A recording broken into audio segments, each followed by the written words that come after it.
ਉਸਤਾਦ ਹੀ ਹੱਸ ਪਿਆ ਸ਼ਗਿਰਦ ਕੀ ਕਰਦਾ ਚਲੋ ਚਲੋ ਚਲੋ ਉਸਤਾਦ ਹੀ ਹੱਸ ਪਿਆ ਤੇ ਤੁਸੀਂ ਨਾ ਹੱਸੋ ਚਲੋ ਯਾਰ ਚੱਲ ਯਾਰ ਔਜ਼ ਬਿਲਾ ਪੜੋ ਔਜ਼ ਬਿਲਾ ਪੜੋ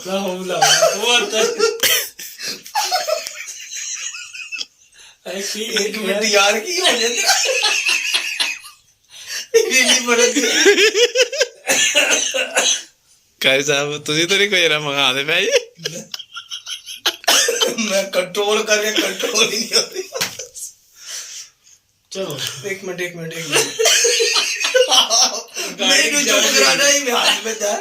कोई बात चल रही है उसी भावे शो तो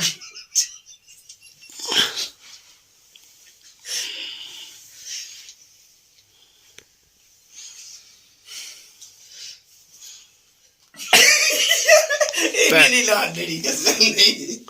नहीं लाड ऐसा है यार समझ ही नहीं आ रही